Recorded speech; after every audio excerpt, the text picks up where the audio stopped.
کہ وَإِذَا قَامُوا إِلَى الصَّلَاةِ قَامُوا كُسَالَىٰ، کہ جب نماز کے لیے انہیں بلایا جاتا ہے تو یہ کسل مندی کے ساتھ، کاہلی کے ساتھ اٹھتے ہیں۔ ہمارے جو نظام عبادات ہے ان میں نماز کی کیا اہمیت ہے، خواتین و حضرات، اقامت صلاۃ سے کیا مراد ہے، یہ بتائیں گے ہمیں مولانا شجاع الدین شیخ صاحب، ممتاز عالم دین، کراچی میں تشریف فرما ہیں۔ خواتین و حضرات، ڈاکٹر اسرار احمد مرحوم کے شاگرد خاص، جب بھی شیخ صاحب تشریف لاتے ہیں ایک دنیا آپ کو غور سے سنتی ہے۔ الحمدللہ آپ کے بیان میں کیا تاثیر اللہ تعالیٰ نے رکھی ہے، یہ آپ ہی کا حصہ ہے۔ اور خواتین و حضرات، لاہور میں تشریف فرما ہے ہمارے ملک کے ممتاز عالم دین، بہت معروف نام، محترم مولانا الیاس گھمن صاحب۔ مولانا السلام علیکم۔ وعلیکم السلام ورحمۃ اللہ وبرکاتہ۔ مولانا آپ کا بڑا شکر گزار، آپ تشریف لائے۔ پروگرام کا آغاز کرتے ہیں اللہ تعالیٰ کے بابرکت نام سے۔ سورہ بقرہ آیت نمبر 177 کا وہ حصہ جس پر آج گفتگو ہوگی اور جس پر گفتگو کل بھی ہوئی۔ اعوذ باللہ من الشیطان الرجیم،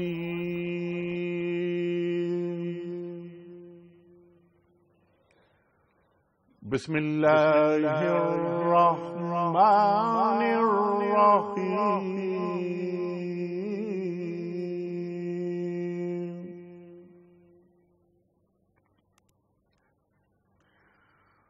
وَآتَى الْمَالَ عَلَى حُبِّهِ ذَوِي الْقُرْبَى وَالْيَتَامَى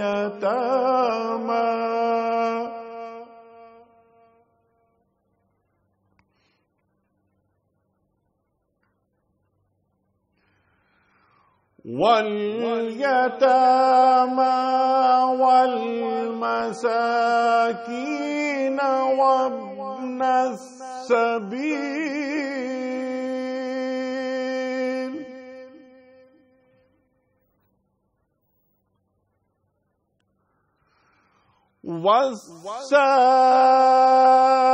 وَالسَّائِلِينَ وَفِي الرِّقَابِ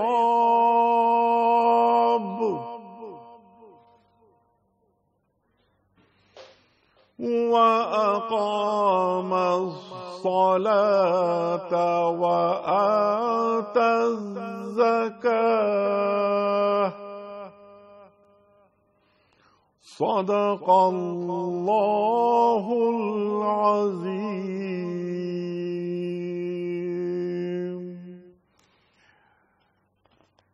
اللہ تعالیٰ ارشاد فرما رہا ہے کہ اور اللہ کی محبت میں اپنا دل پسند مال رشتہ داروں اور یتیموں پر، مسکینوں پر، مسافروں پر، مدد کے لیے ہاتھ پھیلانے والوں پر اور غلاموں کی رہائی پر خرچ کریں، اور نماز قائم کریں اور زکوٰۃ دیں۔ صدق اللہ العظیم۔ خواتین و حضرات، اس سے پہلے کہ ہم چلیں مولانا الیاس گھمن صاحب کی طرف، کل کے پوچھے گئے سوال کا درست جواب اور آج کا سوال ہم رکھنا چاہتے ہیں آپ کی خدمت میں۔ کل سوال یہ تھا کہ بنی اسماعیل میں کتنے انبیاء آئے؟ 3، 1 یا 5؟ یہ آپشنز تھے۔ خواتین و حضرات، صرف 1۔ اور آپ کو ہمیں معلوم ہے کہ حضرت اسماعیل علیہ السلام کے بعد سرکار دو عالم صلی اللہ علیہ وآلہ وسلم تشریف لائے اور دعائے ابراہیم پوری ہوئی۔ آج کا سوال نوٹ فرما لیجئے۔ کن پیغمبر کے لیے جنات، انسانوں اور پرندوں کے لشکر جمع کیے گئے تھے؟ 3 آپشنز، حضرت داؤد علیہ السلام یا حضرت سلیمان علیہ السلام یا حضرت زکریا علیہ السلام۔ درست جواب روانہ فرمانے کے لیے ہمارے فون نمبر سے 009221343000980 اور 981۔ ہمارا ای میل ایڈریس ہے ps@dunyatv.tv، SMS کا نمبر 3031۔ مولانا الیاس گھمن صاحب آپ کی طرف آ رہے ہیں۔ یہاں پر جو آیہ بر شروع ہوئی تھی، لیس البر ان تولوا وجوہکم قبل المشرق والمغرب، اب وہاں سے بات آہستہ آہستہ آہستہ آگے بڑھ رہی ہے۔ کل بھی آپ تشریف لائے تھے، آپ کا بہت شکریہ۔ آج بھی آپ نے زحمت فرمائی ہے۔ آپ یہ فرمائیے کہ اب یہ مال خرچ کریں، تمام مداد بتا دی گئیں، غلاموں کی رہائی کروائیں، قیدیوں کی رہائی کروائیں، ان کی گردنوں کو چھڑوائیں۔ اب آ رہی ہے ایک دم بات، وَأَقَامَ الصَّلَاةَ وَآتَى الزَّكَاةَ، صلاۃ اور زکوٰۃ کو اس مقام پہ رکھا گیا۔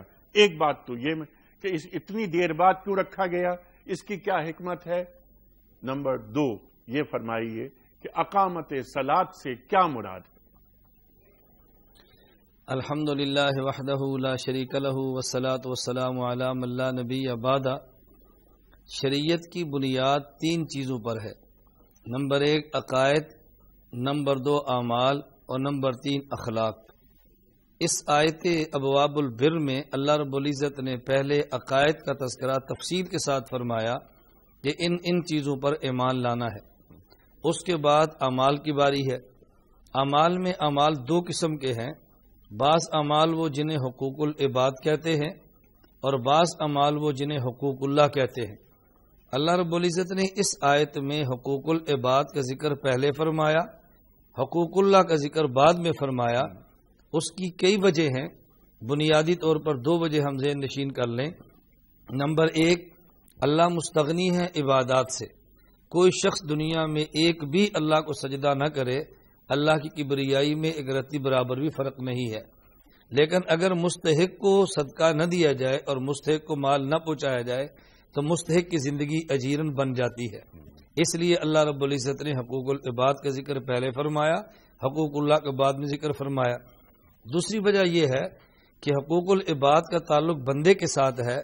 بندے کے حقوق تب معاف ہوں گے جب بندے سے معافی کرائیں یا حقوق ادا کریں، اور حقوق اللہ کا تعلق اللہ کی ذات کے ساتھ ہے۔ ان کے حقوق ادا کریں وہ تب بھی معاف کر دیں، اور اگر حقوق ادا نہ کرے تب بھی اللہ رب العزت اپنے کرم سے معاف فرما دیں۔ ان کی شان کریمی ہے، ایک اللہ کی شان عدل ہے، ایک اللہ کی شان کریمی ہے۔ شان عدل یہ ہے ان کا حق ادا کریں اور قبول فرمائیں اور ہمت مزید عطا فرمائیں۔ شان کریمی یہ کہ حق ادا نہ کریں اور پھر معاف بھی کریں اور مزید عطا بھی فرما دیں۔ اور اکثر مقامات پہ اللہ کی شان کریمی ہی چلتی ہے اور شان کریمی ہی غالب آتی ہے۔ اس پر جو قرآن کریم کا آغاز فرمایا، الحمدللہ رب العالمین الرحمن الرحیم مالک یوم الدین، یہاں بھی مالک یوم الدین فرمایا، قاضی یوم الدین نہیں فرمایا، کیونکہ قاضی اور جج قانون کا پابند ہوتا ہے، مالک عدالت میں قانون کا پابند نہیں ہوتا۔ تو اللہ فرماتے ہیں ہمیں مالک سمجھو، میں قاضی اور جج نہ سمجھو۔ مالک کی شان الگ ہوتی ہے اور جج اور قاضی کی حیثیت بالکل الگ ہوتی ہے۔ تو اللہ کریم نے پہلے عقائد کو بیان فرمایا، پھر حقوق العباد کا ذکر فرمایا، اب حقوق اللہ کا ذکر کیا۔ اور جب حقوق اللہ کا ذکر کیا تو اس میں بنیادی طور پر 2 حق بیان فرمائے۔ نمبر 1 فرمایا اقامت الصلاۃ، نمبر 2 فرمایا ایتاء الزکاۃ۔ یہ 2 کیوں؟ اس لیے کہ انسان کے پاس بنیادی طور پہ 2 چیزیں ہیں، نمبر 1 انسان کا جسم، نمبر 2 انسان کا مال۔ تو اللہ رب العزت نے فرمایا کہ جسمانی عبادت بھی کرنی ہے اور مالی عبادت بھی کرنی ہے، اور جسمانی عبادات جس قدر ہیں ان تمام عبادات میں سب سے اہم عبادت نماز ہے۔ اس کی وجہ، بنیادی وجہ یہ ہے، عبادت نام ہے تواضع، عاجزی، تذلل، خشوع اور خضوع کا، اور جس قدر نماز والی عبادت میں خشوع اور عاجزی ہے اس کا دوسری کسی عبادت میں تصور بھی نہیں کیا جا سکتا۔ تو جو تواضع عاجزی کی صورتیں ممکن ہیں ان سب کا خلاصہ نماز ہے۔ ہینڈز اپ بھی ہے، ہاتھوں کو کانوں کو ہاتھ بھی لگائے ہیں، ہاتھ باندھ بھی دیے ہیں، گھٹنے بھی ٹیک دیے ہیں، اپنی پیشانی اور ناک کو انسان نے زمین پہ بھی رکھ دیا ہے۔ میں ویسے بطور نقطے کے عرض کرتا ہوں، آپ حیران ہوں کہ ایک آیت میں قیام ایک ہے، ایک آیت میں ایک ہی رکعت میں قیام ایک ہے، رکوع ایک ہے، لیکن سجدے 2 ہیں۔ اس کی بنیادی وجہ تو کئی ہیں۔ ایک وجہ یہ ہے کہ انسان نے قیام کیا، پھر رکوع کیا، خدا کا شکر ادا کرتے ہوئے سجدے میں چلا گیا۔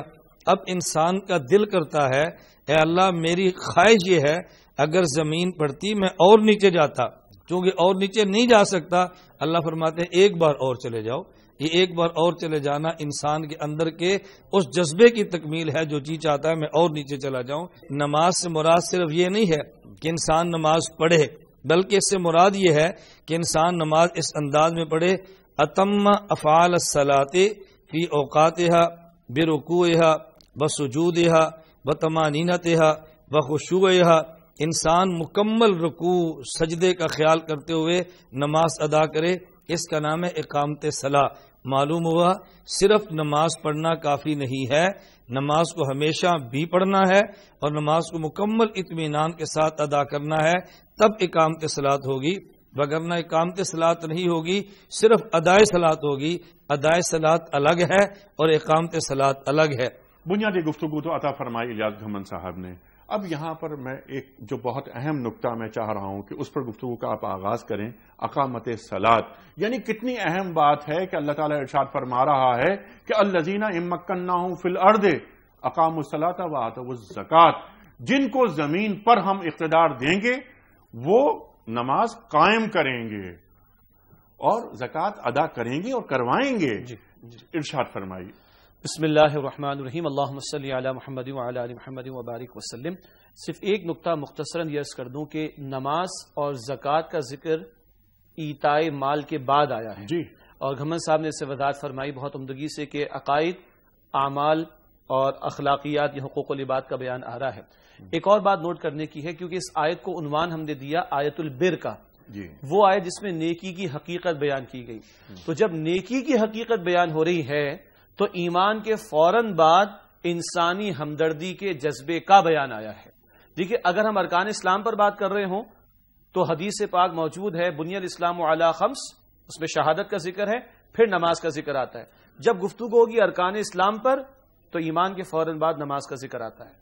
لیکن اس آیت میں رب کائنات گفتگو عطا فرما رہا ہے نیکی کے بارے میں، تو ایمان کے بعد جو مطلوب جذبہ ہے فوری طور پر وہ نیکی کا، انسانی ہمدردی کا، دوسروں کے کام آنے کا۔ جیسے بڑا خوبصورت جملہ عطا فرمایا کہ اللہ کو ہمارے سجدوں کی کوئی حاجت نہیں، لیکن بندوں کے ساتھ حسن سلوک نہ کیا جائے تو بندوں کا نقصان ہوا کرتا ہے۔ تو گویا نیکی کے بیان میں سب سے قبل بات آ رہی ہے انسانی ہمدردی کی، ایمان کے بعد۔ ایک اور بات پہ غور کیجئے، نماز کا ربط اور زکوٰۃ کا ربط پچھلی دو باتوں سے کیا بنتا ہے؟ نماز ہمارے ایمان کو اس کی آبیاری کا ذریعہ بنتی ہے۔ گویا نیکی تب ہوگی جب ایمان بندے میں موجود ہوگا، تو ربط نماز کا ایمانیات کے بیان سے یہ بنا کہ ایمان ہمارا تازہ ہوتا رہتا ہے نماز سے، اور یوں نیک عمل ہوتا رہے گا۔ زکوٰۃ کا تعلق کیا بنتا ہے؟ زکوٰۃ ہے تو سال میں ایک مرتبہ، لیکن کافی نہیں ہے، وہ ایک ریمائنڈر ہے۔ اسی لیے رسول اکرم صلی اللہ علیہ وسلم نے یہ آیت تلاوت فرمائی اور ارشاد فرمایا جامع ترمذی کی روایت میں، ان فی المال لحق سوی الزکاۃ، بے شک مال میں زکوٰۃ کے علاوہ بھی حصہ مقرر ہے۔ ایتائے مال، مال کا ادا کرنا، اس کا بیان الگ ہے، اور ایتائے زکوٰۃ کا ذکر الگ آیا۔ یہ جو آج ہمارے ٹرینڈ ہے کہ مفتی حضرات سے پوچھا جاتا ہے اس پہ زکوٰۃ تو نہیں، فلاں پہ زکوٰۃ تو نہیں، وہ بھائی زکوٰۃ کافی کب ہے؟ زکوٰۃ کے علاوہ بھی حصہ۔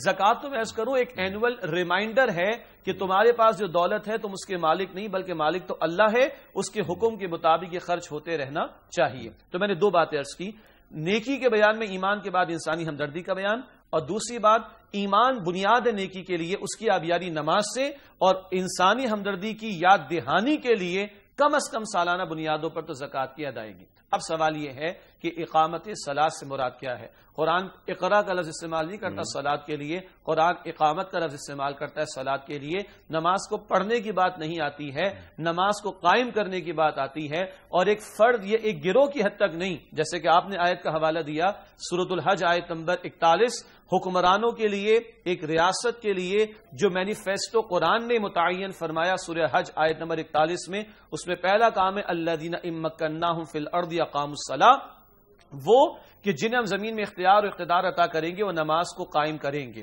ایک فرد سے بات شروع کریں تو گلی محلے مساجد کا اہتمام ہونا چاہیے۔ یہ ایک حصہ ہے اقامت صلاۃ کا کہ مسلم معاشروں میں یا جہاں مسلمان جہاں جہاں رہتے ہیں باقاعدہ نماز کا باجماعت اہتمام کیا جائے، یہ بھی یقیناً اقامت صلاۃ میں داخل ہے، مگر یہی کل اقامت صلاۃ نہیں ہے۔ نماز کی محافظت کی آپ نے بات کی شروع میں، نماز کے دائمی طور پر ادا کرنے کی بات کی شروع میں آپ نے، نماز میں خشوع اور خضوع کی بات کی آپ نے، یہ سورہ مؤمنون کی ابتدائی آیات میں ہے کہ ایمان والے نمازوں میں خشوع یعنی عاجزی اختیار کرتے ہیں، ایمان والے اپنی نمازوں کی حفاظت کرتے ہیں۔ سورہ معارج میں آتا ہے ایمان والے دائمی طور پر نماز ادا کرتے ہیں۔ تو اقامت صلاۃ یہ بھی کہ وقت پر ادا ہو، اقامت صلاۃ یہ بھی کہ تمام آداب کا لحاظ کر کے ادا ہو، اقامت صلاۃ یہ بھی کہ ظاہر کے آداب بھی اور باطن کے آداب کا بھی لحاظ رکھا جائے۔ اقامت صلاۃ یہ بھی علی صاحب کے ایک سلام پھر گیا مصلی پر اور نماز ہو گئی مکمل تو دوسری نماز شروع ہو گئی مصلی کے بعد، جس کو تم نے کہا ایاک نعبد، اللہ ہم تیری ہی عبادت کرتے ہیں۔ اب مصلی کے بعد بھی وہ بڑا ہے، اس کا حکم تمہارے گھر گلی محلوں میں بھی نافذ ہو، اس کا حکم تمہارے کاروبار میں بھی نافذ ہو، اس کا حکم تمہاری پارلیمنٹ میں بھی نافذ ہو، تمہاری عدالت میں بھی نافذ ہو، تمہاری سیاست میں بھی نافذ ہو، اس لیے کہ وہ معبود چند تکبیروں کی حد تک معبود نہیں، وہ معبود برحق 24 گھنٹے کے لیے معبود ہے۔ تو اس نماز کی اقامت کا حاصل پورے 24 گھنٹے میں اس کو بڑا مانا جائے اور اس کی بڑائی کا نفاذ کیا جائے۔ سبحان اللہ، سبحان اللہ۔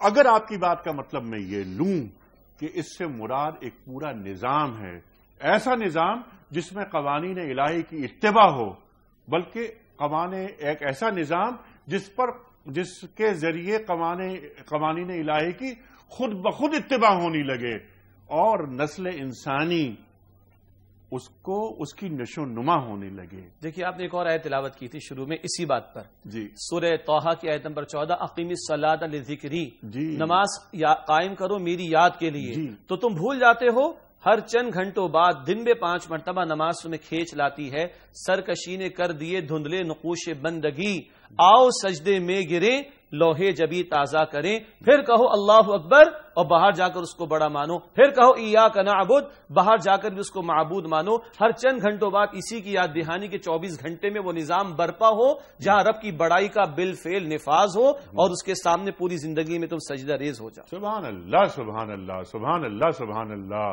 صرف 5 وقت کی انفرادی نماز یا جماعت سے نماز پڑھ لینا کافی نہیں، بلکہ اللہ تعالیٰ کو جو مطلوب ہے اور جو مقصود ہے مومن کے لیے وہ کیا ہے، وہ اقامت صلاۃ کے بغیر ممکن نہیں ہے۔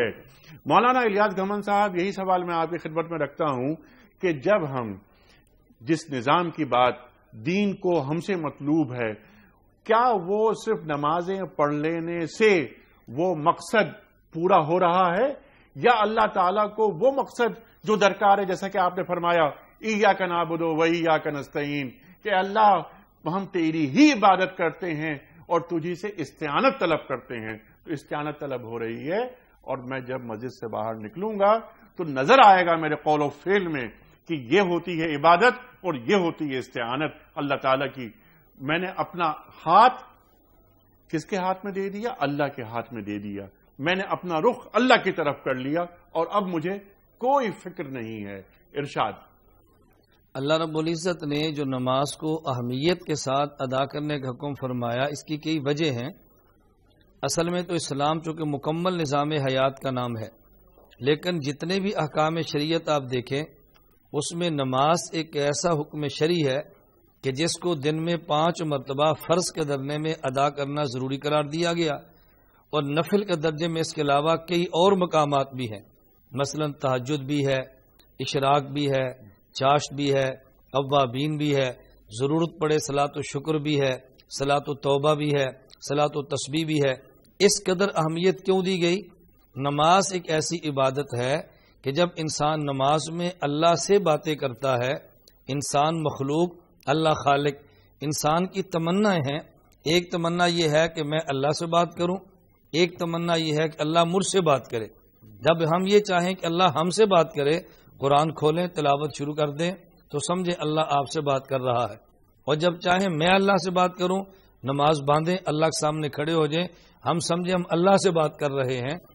جب انسان اللہ سے بات کرے اور اپنی بات کو سمجھے، پھر دیکھے پوری زندگی میں شریعت پہ عمل کرنا اور پورے نظام حیات کو اپنانا کتنا آسان ہے۔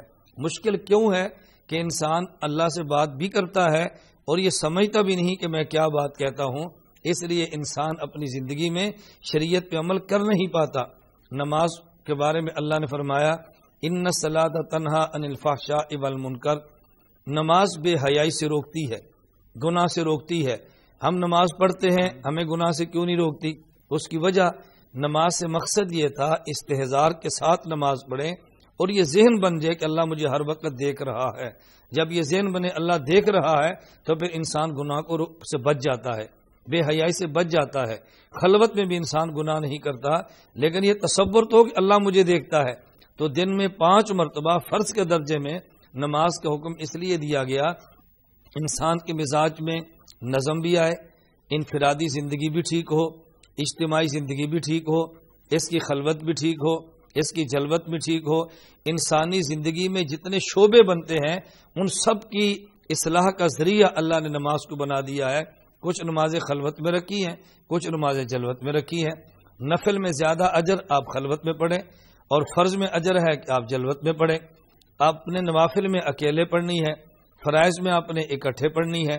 جب دن میں 5 مرتبہ ہم محلے کے لوگ اکٹھے ہوں گے، بھائی فلاں بھائی کیوں نہیں آیا، پتہ چلا کہ بیمار ہے، بھائی فلاں کیوں نہیں آیا، پتہ چلا کہ ان کا کوئی مسئلہ ہے، اب ہمیں دیکھنے کا موقع ملے گا، ہمدردی سامنے آئی۔ جمعے کا دن ہے، اب محلے سے تھوڑا سا بڑھ جائیں، اس علاقے کے سارے لوگ اکٹھے ہو جائیں، اب پتہ چلے فلاں بندے کا مسئلہ، دکھ اور درد کیا ہے وہ سامنے آئے گا۔ اور اس کا اللہ کے نبی نے کتنا اہتمام فرمایا۔ حضور جمعے کی نماز خطبہ دے رہے ہیں، ایک صحابی آئے اور وہ آ کر بیٹھ گئے۔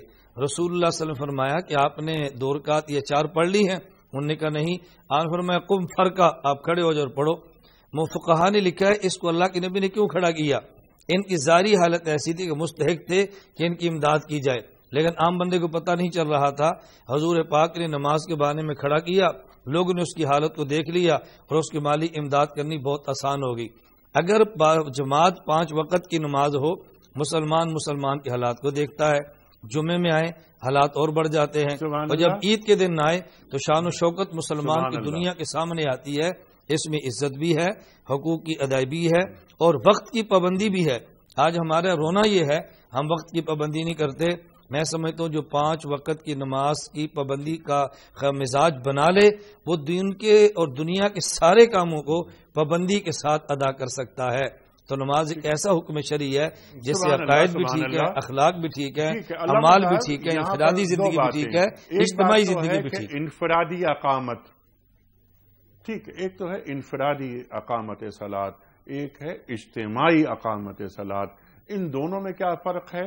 اور اجتماعی اقامت صلاۃ کا طریقہ کار ہمارا دین کیا متعین کرتا ہے، اس پر میں گفتگو آپ دونوں حضرات سے کرواؤں گا، لیکن کچھ سوالات لیں گے۔ اور ایک سوال میں یہ بھی رکھوں گا کہ اقامت اور قیام کی جب بات ہوتی ہے کہ قیام تو ہونا چاہیے، لیکن بعض اوقات اس وقت سجدے کیے جاتے ہیں، کر لیے جاتے ہیں کہ جب وقت قیام آتا ہے۔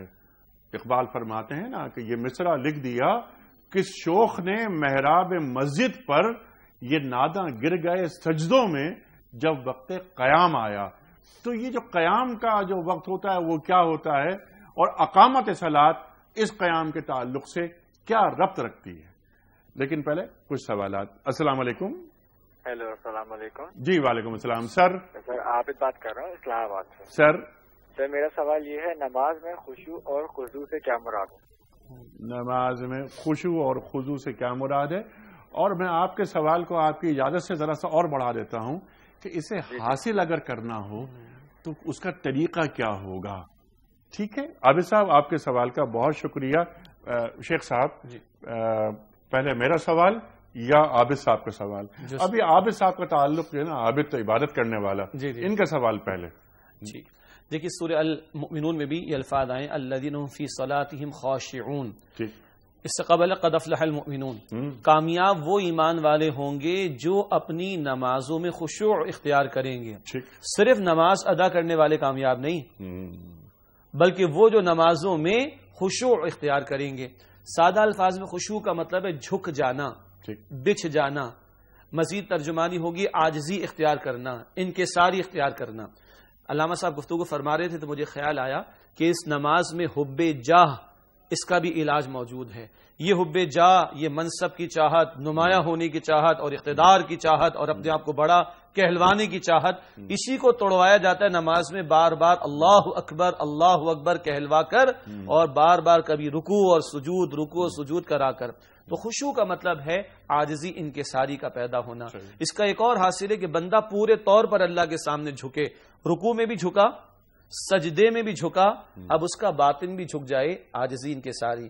اور نماز کے بعد جیسے علامہ صاحب ابھی آیت سنا رہے تھے ان الصلاۃ تنہا عن الفحشاء والمنکر، بے شک یہ نماز بے حیائی اور بری باتوں سے روکتی ہے۔ تو نماز کے بعد بھی یہ بندہ بنا رہے، اس میں عاجزی ہو، جیسے وہ سورہ فرقان میں آتا ہے کہ یمشون علی الارض ہونا، عاجزی کے ساتھ زمین پر چلے، اور جیسے حدیث میں آیا کہ مومن وہ ہے جسے دیکھ کر اللہ یاد آئے. جب رکوع و سجود میں ہو تو تمہیں دیکھ کر اللہ یاد آتا ہے. تم زمین پر جب چلو معاملہ کرو شب و روز کے معمولات میں تمہیں دیکھ کر اللہ یاد آ جائے. آپ کے سوال کا حصہ اس سوال کے تسلسل میں کیسے حاصل کیا جائے. پہلی بات، میں کس کے سامنے کھڑا ہوں؟ میں رب العالمین کی عظمت کا ادراک اور احساس کر کے کھڑا ہوں. دوسری بات، حدیث شریف میں آیا سبحان اللہ، جب بھی نماز ادا کرو ایسے ادا کرو گویا تمہاری زندگی کی آخری نماز ہے.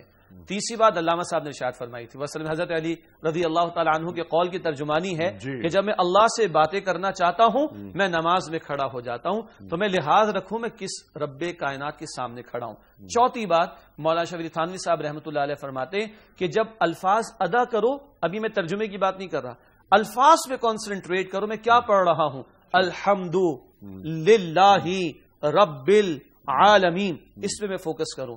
اور مجھے امام حنبل رحمۃ اللہ علیہ کا قول یاد آتا ہے، تم کیسے سورہ فاتحہ کی پہلی آیت پڑھ کر گزر جاتے ہو، تم کیسے دوسری آیت پڑھ کر گزر جاتے ہو، تم پر کبھی کپکپاہٹ طاری کیوں نہیں ہوتی مالک یوم الدین کہتے ہوئے.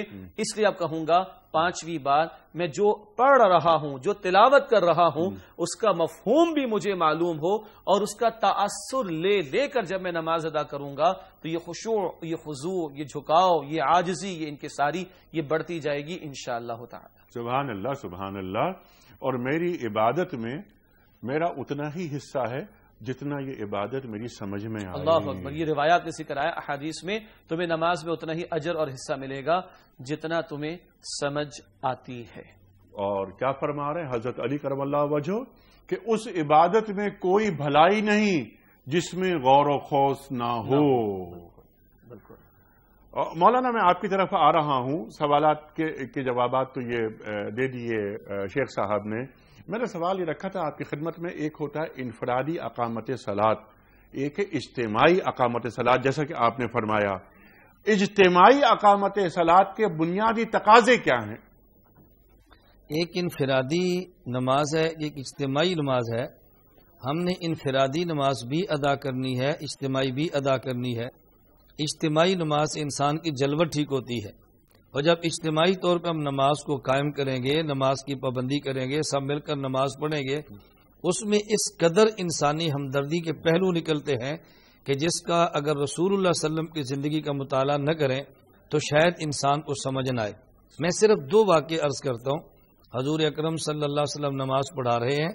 یہ مدینہ منورہ کی ابتدائی زندگی کی بات ہے. خواتین بھی آ رہی ہیں نماز سیکھنے کے لیے. رسول اللہ صلی اللہ علیہ وسلم نے فجر کی نماز میں پہلی رکعت میں قل اعوذ برب الفلق، دوسری میں قل اعوذ برب الناس پڑھا اور سلام پھیر دیا. اب بڑا تعجب کہ فجر کی نماز میں تلاوت لمبی ہوتی ہے، اللہ کے نبی نے کم کیوں فرمائی؟ فرمایا خاتون کا بچہ رو رہا تھا، میں نماز مختصر کر دی تاکہ اس ماں کا اس بچے کے رونے کی وجہ سے دل ادھر متوجہ ہے، یہ ماں پریشان نہ ہو.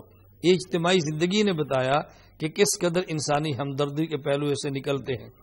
مدینہ منورہ کے قریب ایک بستی ہے، وہ لوگ آئے تو انہوں نے کہا یا رسول اللہ ہمیں کوئی امام دیجئے جو ہمیں نمازیں پڑھائے. رسول اللہ صلی اللہ علیہ وسلم نے صحابی کو فرمایا آپ نماز پڑھائے کریں. انہوں نے جا کے نماز پڑھائی، عشاء کی نماز، اور سورہ بقرہ کی تلاوت کر دی. صبح وہ لوگ شکایت لے کر آگے، یا رسول اللہ ہم کسان لوگ ہیں، کھیتی باڑی کرتے ہیں، تھکے ہیں، ان نے بہت لمبی نماز پڑھائی. اللہ کے نبی نے اس پر شاباش نہیں دی، آپ نے بہت اچھا کیا لمبی نماز پڑھائی. فرمان لگے نہ بشرو، لوگ خوشخبریاں دو، یسرو آسانیاں پیدا کرو، ولا تنفرو دین سے دور نہ کرو، ولا تعسرو تنگیاں پیدا نہ کرو. اب یہ باتیں کیسے سمجھ آئیں اگر اجتماعی نماز نہ ہو؟ اجتماعی نماز نے ہی ان مسائل کو حل کرنا ہے. پھر اجتماعی نماز کے لیے ایک جگہ متعین ہے، اس جگہ کا نام مسجد بنایا گیا. وہ مسجد ایک اجتماعی سوسائٹی کے جمع ہونے کا نام ہے. وہاں غریب بھی ہے، امیر بھی ہے، حاکم بھی ہے، محکوم بھی ہے، کالا بھی ہے، گورا بھی ہے. تمام امت کو ایک جگہ پہ اکٹھا کر کے ایک امام کے پیچھے کھڑا کر دیا گیا. اور ساتھ یہ بھی ارشاد فرمایا یہ جو تمہارا امام ہے اگر اس میں عملی کوتاہی بھی ہو تو نماز اس کے پیچھے ہی تم نے پڑھنی ہے. صلو خلف کل امام برن کان او فاجرا. عملی کوتاہی بھی ہو ایک الگ نماز کھڑی کر کے مسجد میں انتشار پیدا نہیں کرنا، 2 بندے الگ کھڑے کر کے مسجد کو ٹکڑوں میں تقسیم نہیں کرنا. رسول اللہ صلی اللہ علیہ وسلم نے کس قدر اجتماعیت کی بات فرمائی ہے. امت کے دکھ درد کی بات سمجھائی ہے، صحابی کو کھڑا کر کے اس کی مالی حالت آپ نے فرمائی ہے. تو جب سب مل کر نماز پڑھیں گے تو اللہ گواہ ہے اجتماعی زندگی اس قدر بہتر بنے گی کہ جس کا انسان اس معاشرتی سوسائٹی میں تصور بھی نہیں کر سکتا. شریعت چاہتی ہے خلوت بھی ٹھیک ہو، جلوت بھی ٹھیک ہو، خلوت میں نمازیں ادا ہوں، جلوت میں نمازیں ادا ہوں. اس سے پوری زندگی انسان کی بدل کے رہ جاتی ہے. اور ہمیں چاہیے کہ اقامت صلاۃ کے جو مقاصد ہیں اس کو حاصل کرنے ہی کے لیے انفرادی اجتماعی طور پر نماز کی پابندی کا بھرپور خیال کریں. سبحان اللہ سبحان اللہ. مولانا گھمن صاحب، آپ نے میرا سوال آسان کر دیا اپنے آخری جملے میں کہ اجتماعی اقامت صلاۃ کے جو مقاصد ہیں، سرکار یہی سوال کو بالکل چھوٹا کر دیتا ہوں میں، وہ مقاصد کیا ہے؟ بسم اللہ الرحمن الرحیم. ایک چھوٹی سی بات ایڈ کر دوں. علامہ صاحب نے ذکر فرما دیا اجتماعیت ہے اور فاسق اور فاجر بھی ہے، نماز اس کے پیچھے ادا کر لو. جی ہاں. نماز جوڑنے کے لیے آئی ہے، جی ہاں، توڑنے کے لیے نہیں آئی. سبحان اللہ. مسجدیں جوڑنے کا ذریعہ ہونی چاہیے، ٹیگ لگا کر توڑنے کا ذریعہ نہیں ہونی چاہیے. اجتماعی مقاصد، وہ آیت بیچ میں رہ گئی تھی، جن کو اختیار اور اقتدار ملے گا وہ نماز قائم کریں گے. علی صاحب، علامہ صاحب موجود ہے، ہم تو طالب علم ہیں، آپ کے علم میں بات موجود ہے. وقت کے حکمراں کی ذمہ داری ہے وہ جمعے کا خطبہ دیں اور جمعے کی نماز پڑھائیں، یا اس کا نمائندہ اگر ریاست بڑی ہو تو. اور وقت کے حکمراں کی ذمہ داری ہے وہ عید کا خطبہ دے، عید کی نماز کی امامت کرے. اور یہ جو ہمارے مشہور ہے نا کہ جمعے کے دو حکمرانوں پر بھاری ہوتی ہے، یہ ہمارے والوں کے لیے نہیں ہے. یہ ہمارے اسلاف میں جو ہوا کرتے تھے حکمراں، جو نمازیں ادا کرتے تھے اور نمازوں کی امامت کرتے تھے، ان کو صبح جمعے عید کی نماز کا خطبہ دینا ہوتا تھا اور اس کی تیاری، اور دوپہر میں جمعے کی نماز کا خطبہ دینا ہوتا تھا. ان کے لیے ذمہ داری کا بڑھ جانا مراد تھا، نہ کہ یہ سیاست دانوں کے معاملات جو ہمارے معروف ہیں. تو حکمراں اس قابل ہو کہ وہ امامت کر سکے. اگر ایک نماز کی امامت وہ نہیں کر سکتا تو کروڑوں افراد کی امامت کیا وہ خاک کرے گا؟ وہ اس لائق نہیں کہ وہ حکمراں بن سکے مسلمانوں کا. اقامت صلاۃ تو یہاں تک جائے گی حکمرانوں کو لے کر. اب آئیے اجتماعی مقاصد کی طرف. کچھ کی طرف اشارہ کیا علامہ صاحب نے، وہ ہمدردی، وہ ایثار، وہ اپنے بھائی کی شکل دیکھ کر مجھے اندازہ ہو. یہ کیا کہ آج ہمارے کوئی کھڑا ہو کر مسجد میں سوال کرے اور ہم چلا کر اس کو ڈانٹ دیں، یہ ہمارے لیے ڈوب مرے گا. میں بھی شامل اس میں. یہ ہمارے لیے ڈوب مرنے کا مقام ہے کہ ہمارے محلے میں آ کر کوئی مسلمانوں کے درمیان کھڑا ہو کر ہاتھ پھیلا رہا ہے سوال کرنے کے لیے. ہم کیوں نہ مر گئے اس سے پہلے کہ یہ موقع آیا کیوں ہے؟ جائے کہ ہم چلا کر اس کو ڈانٹتے اور دھتکارتے اور مسجد سے باہر نکالنے کی کوشش کرتے.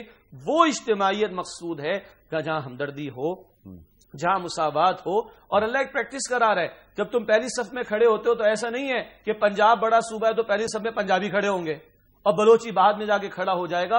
ایک ہی صف میں کہہ تو دیتے ہیں، ایک ہی صف میں کھڑے ہو گئے. یا اگر میں امیر کبیر رئیس ہوں تو میں آگے کھڑا ہوں گا، اور اگر میں چپڑاسی ہوں تو میں پیچھے کھڑا ہوں گا. ایسا نہیں، ایک ہی صف میں کھڑے ہو گئے. محمود و ایاز، نہ کوئی بندہ رہا نہ کوئی بندہ نواز. تو مساوات بھی، وہ اتحاد بھی، وہ وقت کی پابندی بھی، پنکچویلٹی بھی جس کا تذکرہ کیا گیا.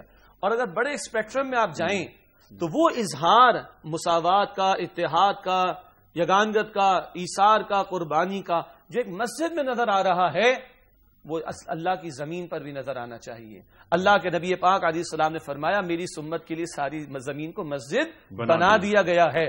تو وہ اظہار 5 وقت کا 5 وقتہ نماز میں، بڑا اظہار جمعے کی نماز میں، اس سے بڑا اظہار عید کی نماز میں، اس سے بڑا اظہار حج کے موقع پر، اس کا ریپلیکا معاشرے میں آنا چاہیے. اور پھر عرض کر دوں وہ بات، جس اللہ کو تکبیروں میں بڑا کہا اس کی بڑائی کا نفاذ باہر آ کر بھی ہونا چاہیے.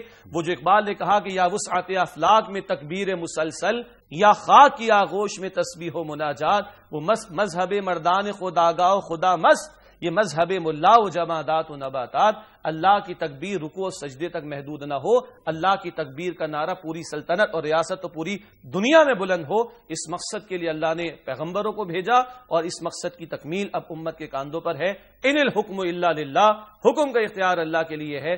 سروری زیبا فقط الذات بے ہمتا کو ہے، حکم راہ ایک وہی باقی بتانے حاضر. سبحان اللہ سبحان اللہ سبحان اللہ سبحان اللہ. اللہ کی کبریائی جو بیان ہو رہی ہے مسجد میں، اس سے ہم بس نماز پڑھ کے فارغ نہیں ہو گئے، بلکہ ہمیں باہر لے کر آنا ہے اور معاشروں کو بنانا ہے اسلامی، دینی، قرآنی خطوط پر استوار کرنا ہے۔ مولانا میں چاہتا ہوں کہ کنکلوڈ آپ فرمائیے اس بات کو، جیسے کہ آپ نے فرمایا تھا کہ انفرادی مقاصد ہوتے ہیں اقامت صلاۃ کے اور کچھ اجتماعی مقاصد ہوتے ہیں۔ اجتماعی مقاصد کچھ تو ہیں اخلاقی حوالوں سے، جو کہ شیخ صاحب نے روشنی ڈالی کہ انما المؤمنون اخوہ، تمام مسلمان تمام مومن بھائی بھائی ہیں۔ مجھے معلوم ہو کہ میرے بھائی کو کیا چاہیے، مسجد میں ہم ملے اور ہم نے وہ ادا کر دیا۔ ایک چیز ہوتی ہے اقامت دین، اس اقامت صلاۃ کا اقامت دین سے کیا تعلق ہے کہ نظر آئے۔ میں نے ایک بات یہ عرض کرنے کی کوشش کی تھی کہ جب اقامت دین ہوا تو معلوم یہ ہوا کہ قوانین الہی کی اتباع خود بخود ہونے لگی۔ وہ نظام کیسے بنتا ہے؟ ارشاد۔ حضرت عمر رضی اللہ تعالیٰ عنہ نے ایک مرتبہ خط لکھا اپنے عمال کی طرف، گورنروں کی طرف۔ حضرت عمر رضی اللہ عنہ فرمایا کہ اپنی نمازوں کا خیال کرو، اور حضرت عمر رضی اللہ عنہ کو مزاج یہ تھا کسی بھی عامل کی پہلے نماز دیکھتے، گورنر کی۔ فرماتے اگر اس کی نماز ٹھیک ہے اس کا معنی یہ امت کا نگران بھی ٹھیک ہے، اگر اس کی نماز ٹھیک نہیں اس کا معنی امت کی نگرانی یہ ٹھیک نہیں کرتا، یہ امامت ناس کا نماز میں خیال نہیں کرتا، اس کا معنی کہ امت کی امامت سیاست کا اس کا کوئی حق حاصل نہیں ہے۔ میں نے گزارش یہ کی ہے کہ اجتماعی نماز میں جہاں اور مقاصد ہیں، ایک بہت بڑا مقصد اقامت دین کس طرح ہوگا۔ ہمیشہ دین قائم کیا جا سکتا ہے جب دوسرے کے ذہن میں آپ کی شان اور آپ کی شوقت اور قوت نظر آئے۔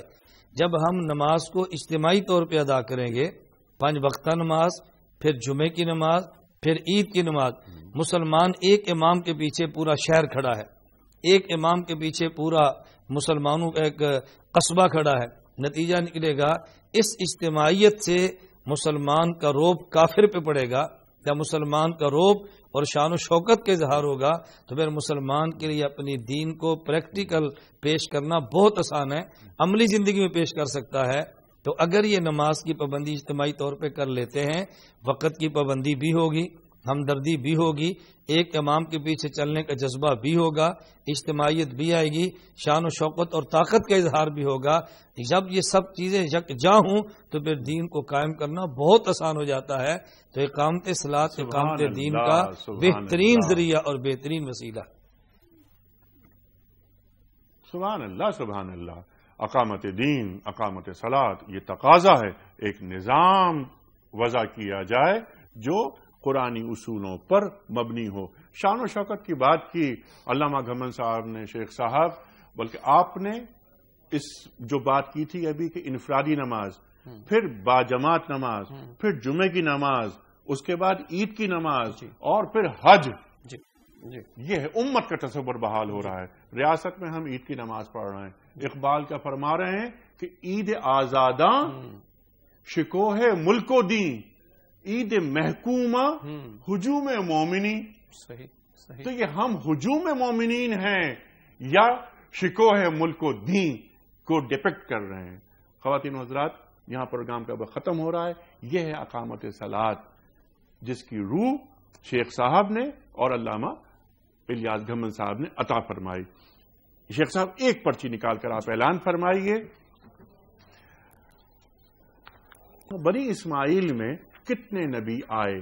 کل کا سوال ہم نے یہ رکھا تھا آپ کی خدمت میں، درست جواب 1، سرکار دو عالم صلی اللہ علیہ وآلہ وسلم۔ آج کا سوال نوٹ فرما لیجئے، کن پیغمبر کے لیے جنات، انسانوں اور پرندوں کے لشکر جمع کیے گئے تھے؟ 3 آپشنز، حضرت داؤد علیہ السلام، یا حضرت سلیمان علیہ السلام، یا حضرت زکریا علیہ السلام۔ درست جواب روانہ فرمانے کے لیے ہمارے فون نمبرز 009221343000980 اور 981، ہمارا ای میل ایڈریس ps@dunyatv.tv، SMS کا نمبر 3031۔ شیخ صاحب کل کے ونر کون ہیں؟ جی لیاقت علی صاحب اسلام آباد سے۔ لیاقت علی صاحب اسلام آباد سے آپ کی خدمت میں کتابوں کا تحفہ پیش کیا جا رہا ہے۔ خواتین و حضرات، یہ اقامت صلاۃ و آتت زکوٰۃ، اس پر گفتگو علامہ گھمن صاحب نے اور شیخ صاحب نے عطا فرمائی۔ خواتین و حضرات، اس سے جو اگلا حصہ ہے اس آیت کا، اس پر انشاءاللہ کل بات ہوگی۔ خدا حافظ کہنے سے قبل آج کی بات قول ہے صاحب نہج البلاغہ امیر المومنین حضرت علی مرتضیٰ کرم اللہ وجہہ کا۔ آپ فرماتے ہیں کہ جو شخص موت کو یقین کی آنکھ سے دیکھتا ہے اس کو وہ نہایت نزدیک معلوم ہوتی ہے۔ جو شخص موت کو یقین کی آنکھ سے دیکھتا ہے اس کو وہ نہایت نزدیک معلوم ہوتی ہے۔ خواتین و حضرات، انیق احمد کو اجازت، خدا حافظ۔